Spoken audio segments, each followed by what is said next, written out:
Hey G-Fans, GojiFan93 here, and welcome to a new top 10 list. Well, sort of a new top 10 list. This is going to be my top 7 saddest moments in Godzilla Redux. Because, if y'all know, I did try to upload this video yesterday, but of course Toho was blocking it, and they wouldn't let me do it because of copyright, because the original video was showing footage from the movies. So what I'll have to do with this video, it'll just have to kind of be a bunch of pictures with me talking over it, so that Toho doesn't block it again. Also, before we begin, I would like to credit my Patreon supporters and give them their rewards.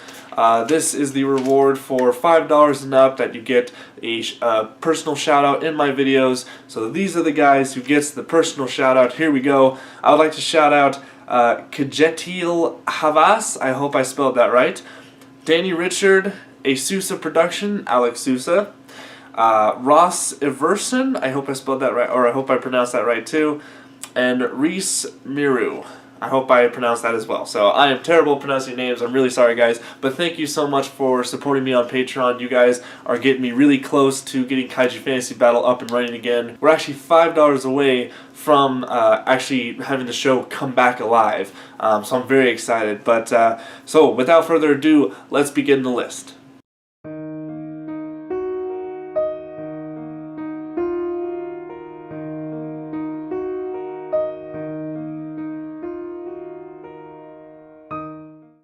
To start off this list, we have, I would say, one of the saddest things shown in a Godzilla movie. In the 1971 drug fest known as Godzilla vs. Hedorah, we witness Hedorah's sludge crashing in on a 70s trip dance party, which one guy is tripping out and seeing people with fish heads. Once people start to see the sludge come down the stairs, we witness the partygoers panicking and trying to escape. Once the chaos subsides and the sludge leaves, it unfortunately leaves behind a poor cat covered in Hedorah's sludge. Now, this might seem funny, but when you think about it from the cat's point of view, that cat is probably gonna die from pollution poisoning.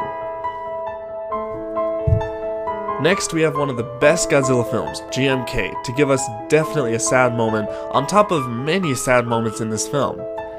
The one that always stood out to me is the woman in the hospital. When Godzilla attacks the city, he makes his way towards a hospital where a woman with a broken leg is resting. She starts to feel the ground quake and then sees Godzilla from her window. Basically helpless, the woman starts to scream and try to call for help, but it's no use. Then when all seems lost, Godzilla just passes her window and all seems fine. Until Godzilla decides, oh yeah, I'm pissed, I don't like this big building, and proceeds to whip the hospital with his tail, and more precisely, the woman's room, killing her. Damn, Godzilla, that's harsh.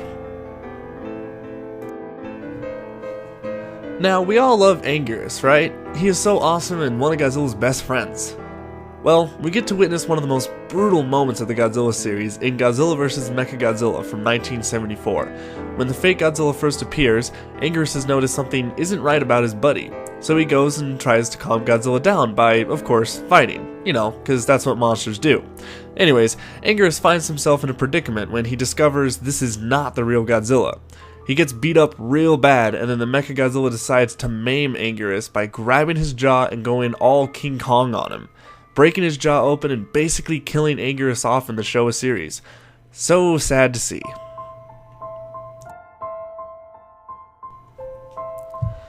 Of course, the dark, classic original Gojira has many sad and depressing moments, but the one that always gets to me is at the very end when Dr. Serizawa and Ogata go to kill Godzilla with the oxygen destroyer. From the moment they suit up to the death of Godzilla and Dr. Serizawa, it is nothing but emotional music and the feeling of sadness as the oxygen destroyer activates and starts to kill Godzilla. The part that always kills me is seeing Godzilla come up for one more roar and then sinks to the bottom of the ocean and dies. What a scene. From the beginning of the franchise to the end of the Heisei era, we get an emotion-driven kaiju film in Godzilla vs. Destroya. We have been following Godzilla Jr. since he was born in Godzilla vs. Mechagodzilla 2. So it makes it even sadder to see him get brutally murdered when he fights Destroya. When his father gets taken down, Bastard Face goes after Junior, lifting him up in the air and dropping him from a high distance, plummeting down onto a building, killing him. This is truly heartbreaking because Godzilla goes up to see his son dying, and we actually see some emotion from Godzilla in sadness. And yes, I know that at the end of the film Godzilla Jr. comes back, but the first time watching this scene, you don't know that, and it's still sad even after watching it many times.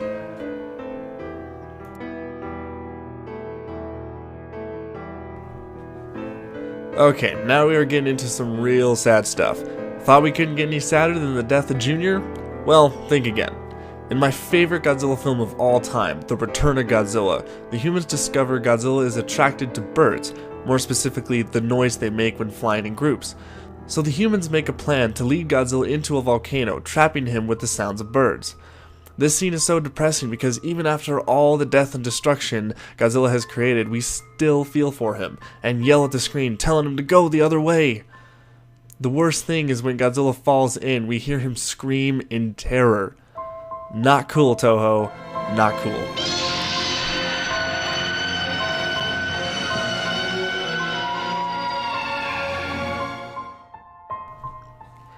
Okay, y'all saw this coming, and if you saw my first video of this list, the death of the Big G himself. Not only does Godzilla die, but he melts down in a very graphic way. There isn't really anything new to say that hasn't been said already about this scene. It's so sad and depressing, especially with the wonderfully composed Requiem track. This scene was so impactful for many of us G fans, and I only wish I could have seen this in theaters when it first came out. I will always remember this scene.